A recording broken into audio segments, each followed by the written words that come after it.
조금 미소를 띠면서 방송을 하고 있습니다만 얼마 전까지만 해도 계엄, 탄핵, 대통령 체포, 구속, 또 재판, 우리 저희들도 그렇고 지켜보시는 우리 시청자 여러분들 굉장한 스트레스였습니다. 하루하루가. 나 지금 오늘도 재판 끝나고 있는데. 그러니까 예. 오늘 의외로 재판이 일찍 끝내가지고 그 모 증인이 빨리 갔어 바쁘다고. 그래가지고 네. 너무 많은 분들이 스트레스를 받아가지고 잠도 제대로 못 자고 계엄 불면증 뭐 이렇게 맞아요. 예, 그런 내란 불면증. 그렇죠 내란 불면증 맞습니다. 이러면서 내란 증후군. 예 그런 분들한테 좀 위로의 말씀을 또 한마디 해주실 필요가 있을 것 같습니다. 아까 사실은 우리 임경비 씨 말씀하신 거 내가 얘기를 못했는데 대한민국이라고 하는 게 정말로 위대한 나라인데 그건 우리 국민들이 위대했어요. 정말로 저는 물론 이때까지 저는 기댈 때가 국민들밖에 없어서 내가 뭐 학연, 지연 뭐 배경이 있습니까? 뭐 후광이 있습니까? 아무도 없잖아요. 그래도 내가 이렇게 그 압박당하고 이러면서 살아남고 지금 이 자리에 와 있는 것도 사실 우리 국민들 덕인데 대한민국은 국민들이 정말로 위대하다는 건 분명한 사실입니다. 네. 일단 객관적으로 보면 해방된 식민지에서 해방된 나라 중에서요.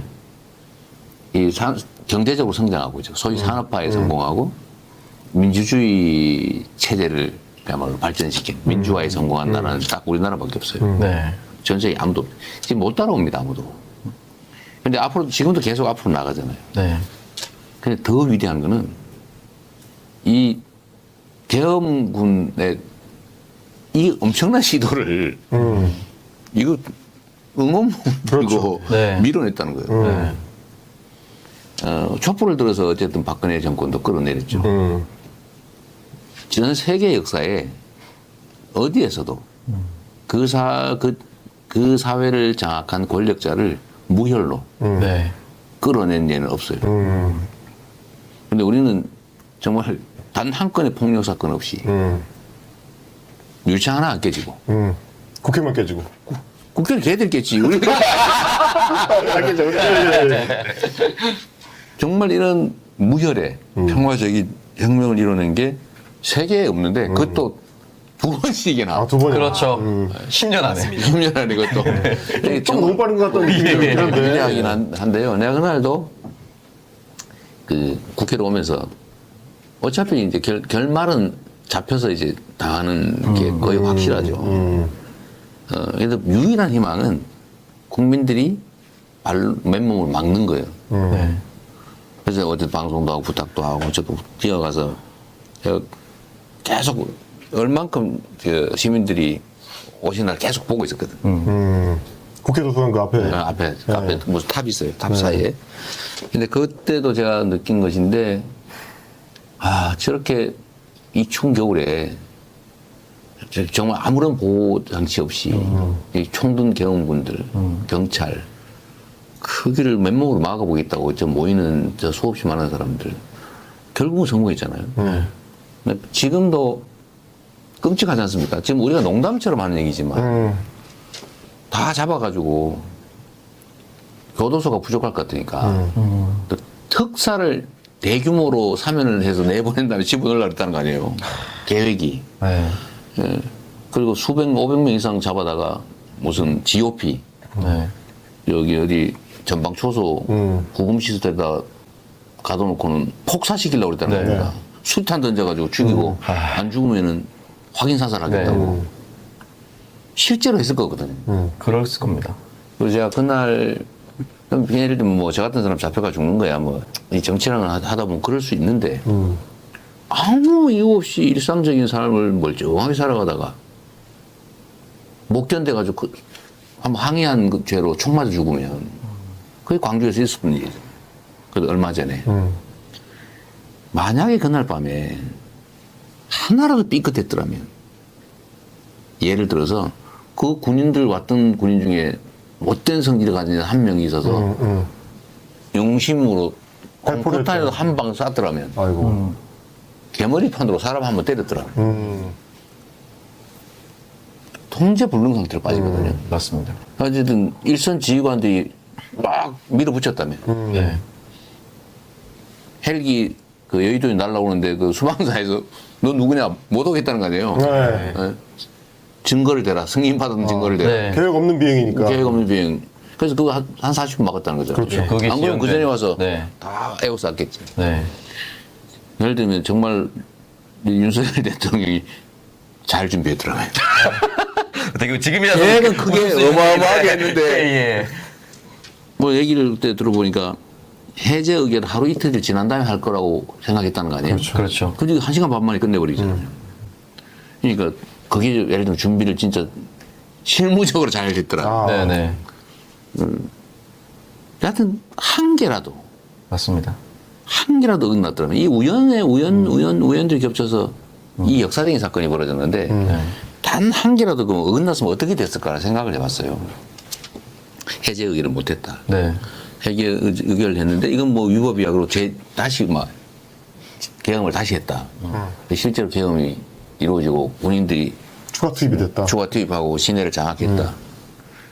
그러면 끝났을까? 우리 국민들이 계엄군한테 장악당했네. 할 수 없네. 그냥 수그리고 살자. 그랬을까요? 안 했습니다. 안 합니다. 저항할 거고 네.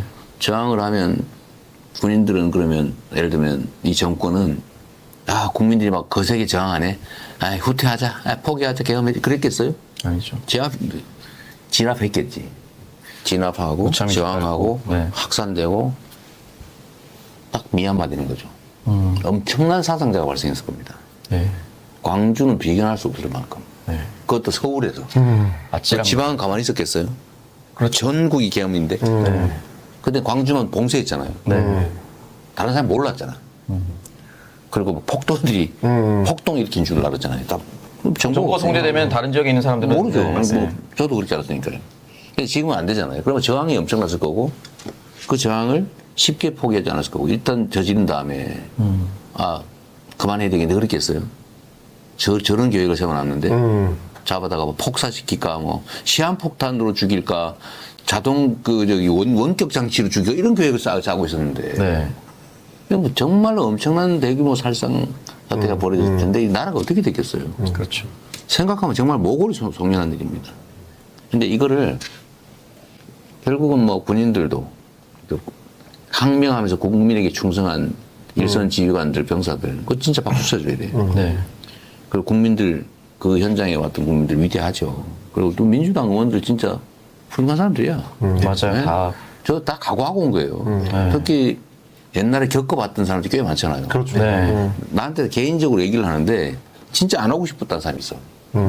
도망가려다가 왔다는 사람이 있어요. 알고 있으니까. 아니까 가면 어떤 일이 벌어지는지 나한테 얘기를 해. 그러니까 뭐 식사하거나 이럴 때 사실은요. 근데 안 올 수는 없었다. 다 카운팅하고 있고 다 가는 걸 보고 가지 말까 그러다 왔다는 사람이 있어요. 네. 이 민주당 의원들도 잘했고 국민도 잘했지만 결론은 우리 국민의 위대함입니다. 예. 그 후에 예를 들면 탄핵 의결 과정에 있어도 정치권이 뭘 했어요? 그냥 노력은 하는데 우리는 몇 번 더 해야 될 줄 알았어 주말에. 두 번만. 두 번만에 그것만 끝나버리네. 끝났잖아요. 네. 최소 한 서너 번 아니면 한 대여섯 번 막 온겨울 나이 될지도 모르겠다 그랬는데 결국 국민들의 힘으로 제압한 거예요. 맞습니다. 엄청나지 않습니까? 네. 이렇게 알고도 오고 걱정하면서 오고 담 넘고 그랬는데 젊은 의원이 한 명 뭐 시끄러 임마 하고 안 들어가고 이런 사람들 보면 도저히 진짜 참을 수가 없습니다 진짜. 근데 국회의원들도 다 같은 국회의원은 아니다 이런 생각이 듭니다 진짜. 그러니까 저는 이거를 보면서 특히 저는 온라인 공론장에 관심이 많은 이유가 앞에 말씀드렸듯이 제가 거기에 당했던 이유도 있는데 결국에는 저들이 그러니까 프레임 전쟁은 뭘 거나 보면 지금도 그러니까 뭐 검열자를 막 갖다 붙이고 뭐 온라인 계엄령이라 그러고 그러니까 본인들 뭐 독재 얘기를 갖다 붙이고 본인들이 실제로 저지른 짓거리 그런 행위들을 실제로 민주당이 맨날 뒤집어 씌우고 그동안의 민주당이 사실 거기서 좀 무력한 모습을 많이 보이다 보니까 저도 이제 쭉 보면서 그동안 주로 팩트 싸움 아니면은 이 당위적으로 이게 옳다 혹은 어떤 진정성을 갖고 싸운다 이 팩트 당위 진정성만으로는 저들을 상대할 수 없다라는 생각이 좀 들었고 그러면서 예전에 또 그 대표님께서 일베 공무원 네. 그들을 이제 어떻게 다뤄야 되는지 너무 네. 잘 아시는 걸 보면서 그때 좀 되게 기대가 많이 됐거든요. 근데 결국에는 지금 온라인상의 그런 일베 DC류 지금 막 그런 폭도를 옹호하는 그런 청년들을 싫어하는 2030 남성들도 진짜 많습니다. 그래서 근데 자꾸 한 대 묶이다 보니까 아니, 그렇지 않아요. 많지 않지. 네. 아까 말씀했던 이거 막았던 군인들, MZ들도 네. 맞습니다. 그래서 그쪽이랑 자꾸 묶이는 거에 대한 이제 그 분노가 있는데 그 목소리가 잘 대변이 안 되다 보니까 이런 걸 같이 좀 해결해 주실 거라 기대합니다. 이게 알겠습니다. 아까 그 오창석 씨가 뭐 시끄러이 막 이런 거 있잖아요. 네. 옛날 제가 오창석 나이에 저기 앉아서 그런 걸 했거든. 지금 여기 앉아 보니까 야, 지금 밀려나는 중이야, 아니 이렇게. 근데 지금 대표 모셔놓고 저런 분을 왜 하지? 야, 나이 뭐 조심스러워지네. 조심스러워져. 진짜 저도 지금 오창석 씨 말하는 이동형 TV 아무런 연관이 없어요. 프리랜서입니다. 프리랜서. 국회의원이 했었던 발언을 그대로 차용한 건데요. 아, 그래서 이제 그만해야 될 것 같은데, 이 얘기는 하나 꼭 해야 돼요. 제가 댓글 얘기를 자주 하잖아요. 네. 참, 다른 사람들이 보면, 무슨 뭐 정치인이 쪼잔하게 뭐 댓글 얘기나 하고 이렇게 말할 수 있잖아요. 그런데 우리는 엄청난 지위 권력을 가진 대단한 사람들이 그야말로 큰 역할을 한다고 생각하지 아닙니다. 결국 이 나라 국민들 한 명 한 명이 진짜 이 나라 주인이에요. 그 힘이 모여서 이번에도 저 총칼 든 엄청난 권력을 가진 이 큰 권력을 이겨냈잖아요. 저 누가 이겨요? 이름 없는 정말 내세울 거 없다고 보여지는 잘 드러나지도 않는 이 많은 사람들이 만들어낸 결과물이 맞습니다. 우리가 아까 말씀하신 대로 민주당이 사실은 아닌데 반대로 알려져 가지고 이 적반하장을 저 국민의힘 쪽이 잘해요. 거짓말 너무 잘해. 나는 분명히 A라고 말했는데 왜 B라고 말했냐고 그러면서 자기들이 A를 주장한 것처럼 공격을 해요. 막 어처구니가 없는데 이걸 해명을 해도 통하지를 않습니다. 왜 그러냐? 스피커가 그쪽이 커서 그렇습니다. 저쪽이 거짓말을 해도 네. 스피커가 워낙 커가지고 와 떠들어보면 이거 진실을 말해도 이게 묻혀요. 들리는 사람은 이 소리밖에 안 들려요. 이게 언론 환경이 그렇거든요. 근데 이걸 이겨내는 유일한 방법은 우리 스스로 목소리를 낼 수밖에 없어요. 네, 맞습니다. 옛날에 저쪽에 스피커로 뭐 큰 스피커 떠는 우리가 목소리 모아서 그거 하는 게 있잖아요. 네. 한꺼번에 네, 인간 마이크. 네. 이것처럼 지금도 우리가 이동형 TV도 구독 하나 하는 게 뭐 귀찮아서 아무것도 아닌 것 같지만 그런 게 모여서 네. 수십만이 되고 네.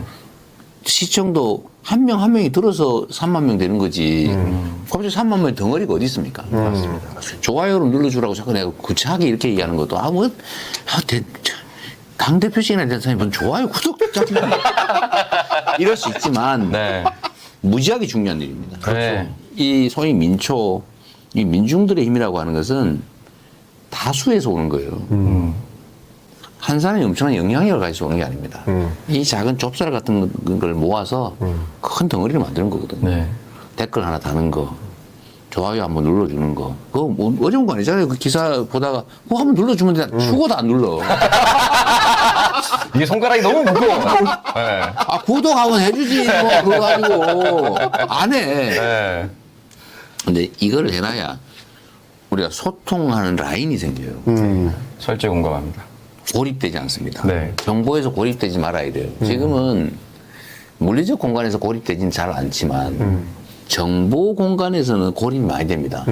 사실은 이 가짜 정보로 그 선동되는 쪽은 사실은 여러 가지 이유로 정보가 차단돼서 그렇거든요. 그걸 진실로 알아요. 다른 거 안 봐. 근데 볼 수 있게 해줘야 돼요. 근데 이걸 누가 더 많이 확보하느냐 전쟁이 됐는데 그래서 유튜브 구독도 페이스북 친구명 있는 것도 예를 들면 카톡에 한 번 하나 하는 것도 기사 볼 때 좋아요 한번 누르는 것도 귀찮지만 댓글 하나 쓰는 거 의사 표현을 해야 그게 흐름이 되는 거예요. 물론 포털에 댓글 다는 거 누가 기계로 막 다는 거 딱 느껴지던데 지금 우리 이제 조사하고 있거든요. 네네. 지금 조사를 하고 있어요. 팀을 만들어 조사 중인데 이제 잡아야지. 그럼요. 예, 요거 보신 분 이제 그만하세요. 감옥 가는 수가 있어요. 곧 잡힙니다. 네. 지금 조사하고 있어요. 네. 조사하고 있는데 기계로 매크로적인 방법으로 사사삭 이렇게 하잖아요. 그래서 사실 댓글이 두세 개만 수백 수천 조회가 있지만 다른 거는 뚝 떨어진 데는 역전돼 있잖아. 네. 이거 다 기계로 장난친 거거든요. 근데 그것도 원망만 하고 있을 거예요. 우리가 또 똑같은 짓을 할 수는 없잖아. 네. 그건 범죄인데. 그래서 잡히면 실형이거든요. 네. 안 잡아서 그렇지. 잡으려면 잡을 수 있거든요. 네. 근데 우리는 그렇게 할 수는 없죠. 네. 결국은 그럼 누가 해? 직접 한 명이 제가 이거 눌러도 한 개밖에 안 눌러져요. 맞습니다. 한 번밖에 안 되잖아. 네. 최대 그 정당의 당대표도 한 개밖에 못 누르는데. 2번 누르면 취소거든요. 그렇죠. 근데 이거를 누구든 누를 수 있잖아. 맞습니다. 근데 그것도 의사 표현이에요. 민주주의를 위한 더 나은 세상을 위한 실천이라고요.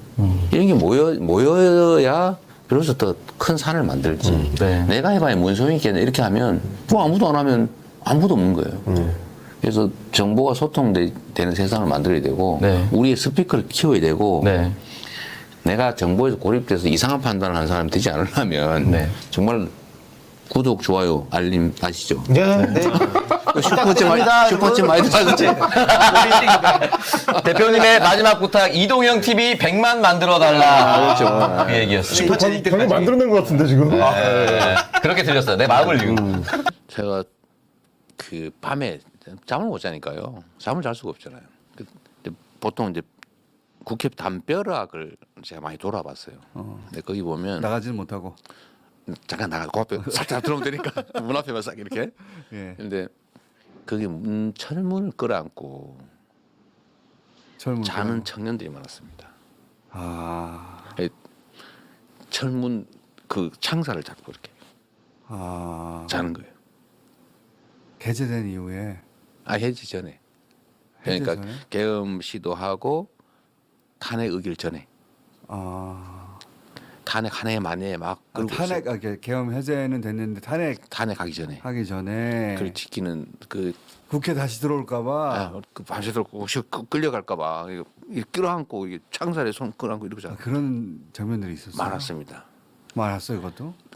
그래서 제가 막 길바닥에 자고 그래서 제가 그 텐트를 쳐주라고 했죠. 밤샘용 텐트를. 그건 우리 거기 했겠다. 예. 근데 그걸 가지고 계속 이제 다니면서 보고 또 불편한 게 없는지 챙겨보고 그랬는데 정말로 눈물 난 장면은 계엄 해제 탄핵 의결된 날 저녁에 집회를 갔잖아요. 그때 나오셨죠, 그때. 네. 예. 근데 엄청 추웠어요. 맞아요. 그게 눈물인지 추워서 나온 눈물인지 모를 건데 제가 단상에 올라가니까 이 전체가 보이잖아요. 예, 예. 응원봉들. 응원봉 저 끝까지 끝이 안 보이는 네. 그날 엄청나게 많았지 않습니까? 그 끝없이 이어지는 이 오색의 불빛이 그 뭐라고 환상적이더라고요. 그리고 막 미안하고 고맙고 막 그래서 정말 그때 나도 모르게 눈물이 흘러났답니다.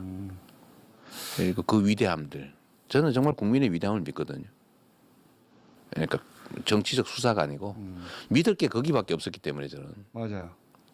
그때도 사실은 믿을 건 국민밖에 없으니까 할 수 있는 게 방송에서. 근데 그날 그 쓰리파 신고 나타난 사람이 꽤 있었다고 합니다. 아, 다급하니까 반팔에 막 이러고 들들 떨면서 온 사람이 있었대요. 지금 당장 달려가야 막 하니까 정신없이 툭 튀어나온 거예요. 그래요. 그걸 슬리퍼. 목격한 사람들이 꽤 있다고 합니다. 근데 그날도 정말 그 저기다가 저는 기관총을 난사했을 것 같은 느낌이 드는 거예요. 이 많은 사람들 향해서. 어느 국민이 되면 그랬을 어느 것 같아요. 국민에서는. 예. 가만히 있었을 리가 없군요. 우리 국민들이. 가만히 있을 리가 없죠.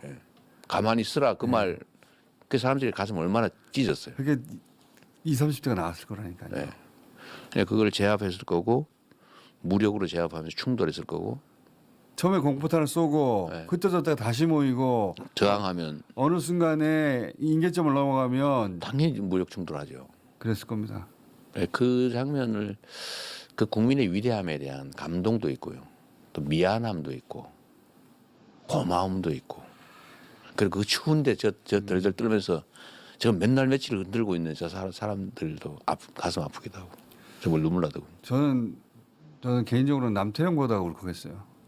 남태령 보다가 농민들 상경투쟁은 항상 실패 코스고 항상 그래 왔거든요. 그렇죠. 근데 그거를 2030 여성들이 앉아가지고 뚫어냈죠. 그걸 뚫어내더라고요. 난방버스 뭐 거기 그렇죠. 기발하죠. 기발하고 진짜 새로운 세가 탄생했다. 네. 나는 가도 된다 이제. 그런 생각도 하면서 울컥했었어요. 난방버스 대단했어 진짜. 그게 광주의 주먹밥이죠. 맞습니다. 네. 윤석열은 왜 개혁을 했을까요? 갈 데가 거기밖에 없다고 생각한 것 같고요. 그래서 저는 참 그분 얘기를 가급적 입에 안 담으려고 하는데 마음대로 못하는 걸 못 견뎌한 것 같습니다. 도대체 왜 국회는 말을 안 듣지? 왜 내 마음대로 안 되지? 왜 마음대로 안 난 되지? 대통령까지 됐는데. 검찰 때도 내가 대통령을 막 다 구속시키고 하면 전부 다 내 앞에서 무릎 꿇었는데 왜 이렇게 말을 안 듣지? 내 마음대로 안 되는 걸 견딜 수 없었다. 그리고 자기에게 다가오는 위험을 또 느꼈을 것 같고요. 그렇겠죠. 원래 잘못은 크지 않는데 상대적으로 그걸 덮기 위해서 더 큰 나쁜 일들 자꾸 보려고 왔잖아요. 지금 그러다가 이게 나쁜 악을 악으로 덮다가 그 악이 된 거예요. 그리고 결코 씻을 수 없는 내란 대통령이 군사 쿠데타를 예. 그것도 친위 군사 쿠데타를 일으키는 그 어디 교과서에서나 혹은 남미에서나 있을 수 없는 일을 예. 그게 예를 들면 국민들의 저항 강도가 떨어진 민도가 낮은데 어떤 총 들고 다 도망가고 막 서로 들어와서 아양 떨고 이런 후진국 생각했는데 우리 국민의 수준이 이미 그걸 넘어섰어요. 그렇죠. 잠깐은 물러설지 몰라도 그걸 포위해서 덮거든요. 이걸 몰랐던 겁니다. 내란의 성공을 만약에 그날 했으면 네. 그 다음 날 왜 해제를 막느냐고 또 나왔을 것이고 당연하죠. 야당 어디 갔냐고 또 따졌을 것이고 야당 의원들 내놓으라고 했을 거고 이재명 어디 갔냐고 차들었을 것이고 왜 통금하냐고 싸우고 그 사람들 다 계속 나왔을 거예요. 그럼요. 아무리 군인을 붙여도 더 많이. 더 많이 점점 더 많이. 네. 그러다 그걸 이재명 제압하면 내놓으려고 그랬는데 이재명을 죽였어. 그러죠. 그걸 사람들이 깨달았어. 안 내놓는 걸 보니까 그렇다고. 그걸 목숨 걸죠. 네, 김어준 어디 갔냐고 했을 것이고 김어준 나중에 발견 주머니에서 북으로 간다는 쪽지 쪽지요. 발견. 아, 그랬을 쪽지 거예요. 나와 뭐 이런 게. 메모. 그 저도 난수표 집에서 나오고 막. 그러니까 그런 걸로 덮어지겠냐고요. 그러니까 정말로 많은 사람이 죽었을 겁니다. 그러니까요. 근데 이거를 잊어져 가는 것 같아요. 그러니까 실제 피해가 없지 않냐라는 황당무계한 소리를 하는 것도 이게 마치 정말 한여름밤의 꿈 같은 거예요. 너무 황당한 일이어서. 자기들도 스스로 그렇게 생각하는 것 같아요. 스스로 자기한테 거짓말하면서 아유 나는 뭐 금방 해제될 줄 알았어. 거짓말하면서 스스로를 속이고 자기도 거기 넘어간 것 같고 보니까 중요한 얘기는 그래도 다 짚긴 했는데 마지막으로 제가 묻지 않았는데 내가 가면 이 얘기 꼭 했어야 하는데 안 물었네 이런 얘기 있으십니까? 마지막으로 아까 그 얘기를 좀 못했는데요. 그러니까 이재명이 뭐 꿈꾼다고 하면 그렇고 하여튼 기획하는 세상은 뭐냐. 저는 일단 잘 살아야 된다고 보고요. 사람들은 제가 많은 걸 뺏어갈 거라고 생각해요. 그렇게 두려워들 하더라고요. 네, 기득권에 대한 반감 또는 뭐 공평한 세상을 만들기 위해서 이미 가진 것들을 빼앗지 않을까? 예, 저 그러니까 저 빨갱이 공산당 아니냐 이런 생각을 실제 하는 것 같아요. 그런 이미지를 많이 부시키고 네, 있죠. 예. 그런데 대표님이 그리고 워낙 강한 이미지들이 네, 있었어요. 이미지가 그러니까 그런데 근데 그건 불가능해요. 이미 가진 거를 뺏을 수 없어요. 그 법률상 불가능합니다. 그러면 저는 공평한 세상 그래도 기회가 좀 공평해서 사람들이 희망을 가지고 애들하고도 낳고 이렇게 사는 세상을 꿈꾸는데 어떻게 가능하냐. 기존에 이 엄청난 불평등과 격차를 그러면 막 강제 뜯어 고쳐서 바꿀 수 있냐. 못 바꿉니다. 이 사람 저 사람 뺏어서 이 사람 나눠주고 불가능합니다. 그거는. 네. 그거는 기득권이라고 하는 건 이미 있는 거예요. 못 뺐습니다. 그건 혁명을 통해서 정말 사회 전 체제를 폭력적으로 바꾸지 않나 불가능하거든요. 방법은 한 가지밖에 없어요. 새로운 성장 영역을 만들어낸 다음에 그 성장 영역에서 더 공정하게 기회를 나누고 결과도 공정하게 나누면서 이때까지 있던 것들 조금씩 완화해 가는 거예요. 그래서 저는 격차 해소라는 말 쓰지 않아요. 이건 불가능한 일입니다. 어떻게 해소를 해요? 불평등 해소 불가능합니다. 완화, 축소. 지금보다는 덜 벌어지도록. 네, 그 정도를 하는데 그러려면 나눌 수 있는 새 판을 만들어야 돼요. 그게 새로운 성장 영역입니다. 어쩌면 우리 사회가 만약 고도 성장을 계속하고 있다면 바꾸기 진짜 어렵습니다. 근데 지금 저성장 체제로 완전히 떨어져 1% 아니면 0% 맞아요. 어쩌면 마이너스로 갈 거란 말이에요. 예. 지금 계속 내려막기는데 이걸 어떻게든 돌려 세워가지고 추가의 새로운 성장 영역을 만들어내면 그 안에서는 정책적 재량의 여지가 생기죠. 공정하게. 예를 들면 저희가 새로운 그러면 짧게 정리하면 그 바로 이어서 해주세요. 새로운 동력 만들고 그리고 새로운 동력은 기본 사회라는 토대 위에 긴 목표를 가지고 네, 기본 사회 그러니까 내가 설사 직장을 잃더라도 혹은 경제에서 탈락하더라도 내가 그 끝으로 몰리는 건 아니다. 기본적 삶은 보장되는. 기본적 삶은 보장된다. 그러니까 상대를 적으로 취급하지 않아도 된다. 네, 그 사이에 자기 역량 개발하고 하면서 새로운 길을 또 찾을 수 있고. 그런데 그 위에 새로운 성장 동력을 찾아야 된다. 그래서 그 기회를 공평하게 나누는 건데 그래서 예를 이런 걸 드는 거죠. 재생에너지 산업이 지금 우리 엉망이잖아요. 예. 연간 300조 가까이 에너지를 수입하는데 이젠 그 수입해서 쓸 수 없는 시대가 옵니다. 그럼 결국 태양, 바람 이런 것들을 활용해서 재생에너지를 키워야 되는데 그거를 우리 국민들한테 공평한 기회를 주는 거예요. 엄청난 투자를 해야 되는데 투자 기회를 국민들한테 나누는 거죠. 지금은 어떻게 하냐면 재정으로 하거나 개인 펀드에 자본에 하거나 국민 펀드 같은 걸 만들어서 재생에너지에 투자할 기회를 주는 거예요. 그래서 햇볕 연금이라는 이름으로 연간 소득을 받을 수 있죠. 이런 것들 최대한 발굴해낸다. 그렇다고 기업한테 기회를 뺏는 건 아니에요. 일정 부분만 그렇게 할 거니까. 예를 들면 이런 식으로 새로운 성장의 영역을 만들어내고 그 속에서 기회도 공정하게 결과 배분도 최대한 공정하게 하면 조금씩 완화해 나갈 수 있죠. 그 여기를 최대한 키우는 거예요. 그래서 새로운 성장 영역을 반드시 발굴해야 됩니다. 그걸 안 하면 사회 전체로 희망이 없고 세상이 개선될 가능성이 없어요. 이 불평등과 격차를 어떻게 극복합니까? 불가능해요. 그래서 우리는 지금 격차가 더 커지고 있어요, 점점. 그러니까요. 근데 기존의 시스템에 의하면 그런데 그게 역설적으로 0%, 1%막 떨어지고 있기 때문에 바꾸어낼 수 있으면 그 바꾸는 영역은 새로운 시스템을 적용할 수 있죠. 민간이 스스로 만든 게 아니니까 이거를 해야 되는데 결국은 기본적 삶이 보장되는 새로운 사회는 피할 수 없고 왜냐하면 과학기술 발전 때문에 일자리가 없어요. 지금 챗GPT 하면 뭐 하면 돼 물어볼 필요가 없잖아요. 그런 사회가 되면 결국 생산력은 높은데 일자리는 줄어들고 그리고 충분히 기본적 삶을 공동체가 감당할 능력이 된다. 그럼 거기다가 희망을 만들어야 되는데 성장을 해야 가능성이 생긴다. 그래서 이거는 목표가 아니고요. 사람들은 성장을 무슨 목표로 하는데 이거는 수단이에요.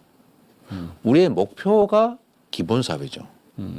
목표와 수단을 혼동하는 거예요. 언론들이 특히 그러죠. 이 사람은 말이야 이 목표가 아니고 저 수단을 택해서 이렇게 말하는 것 같죠. 원래는 두 개 다 필요한 거예요. 이 목표도 필요하고 목표를 달성하기 위한 성장 정책도 필요한데 제가 평소에 맨날 하던 소리인데 좀 강조를 좀 더 하고 있긴 하죠.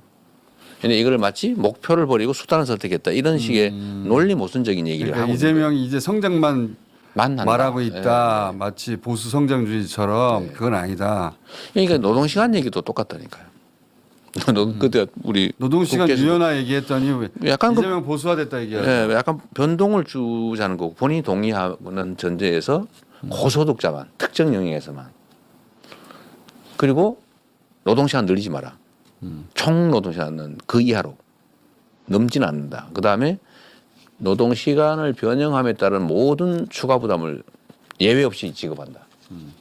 그러면요 사실은 이렇게 하면 기존에 있는 그 노동시간 변형 제도 있잖아요. 그 4개인가 제도가 있습니다. 그거를 쓰지 이걸 쓸 이유가 없어요. 그거는 노동시간에 대한 추가 수당을 주지 않고 쓸 수 있거든요. 그래서 사실 문제 있어요. 왜 노동시간을 변형하면서 수당을 안 줍니까? 사실 그 문제 있는데 이미 있어요. 이미 있어요. 그래서 저는 이 제도를 새로 도입하면 변형에 따른 추가 수당 다 줘라. 그럼 아마 이 제도를 선택할 가치가 별로 없을 겁니다. 근데 이미 뭐 그 경영계에서도 뭐 그보다는 일단 기존에 있는 제도를 좀 더 활성화할 수 있게 해달라 이런 쪽으로 바뀌었대요. 공부 많이 하셨네. 아니, 뭐 매우 심각한 주제니까요. 노동 시간을 줄여야 되니까. 네. 자, 대표님 지금 우리가 1시간 반 정도 했는데 1시간 반씩이나 원래 30분만 모신다고 꼬셔가지고 우리 국회 보내야 된다. 네네네. 그러니까 9시까지는 무조건 나가셔야 된다고 들었는데 내가 알바니다라고 계속 했는데 잘하셨어요. 처음에는 8시 20분에 나가야 된다고 네, 그랬거든요. 지금 9시 10분이 됐는데 이제 나가셔야 된다고 자꾸 메시지가 와서 네. 자, 저도 우리 그 뉴스공장 그 청취자분들한테 네. 정말 오랜만에 또 앞으로는 자주 못할 텐데 네. 저도 이렇게 인사드리면 좋죠. 그러니까요. 제가 아까 들어오기 전에 그 댓글 쓰고 있었어요.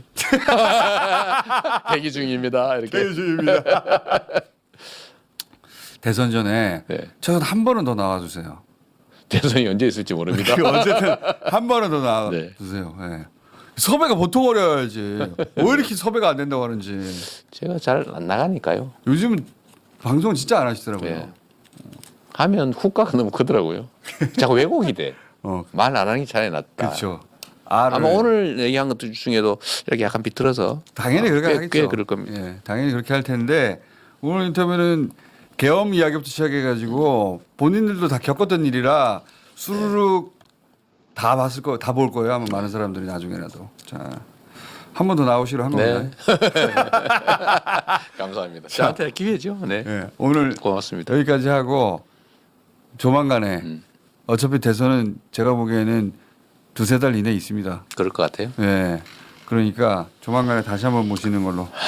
참 안타까운 일이죠. 대표님 네. 오늘 여기까지 하고요. 네. 갈까요? 예, 한 달 있다가 다시 뵐게요. 감사합니다. 네, 고맙습니다. 예.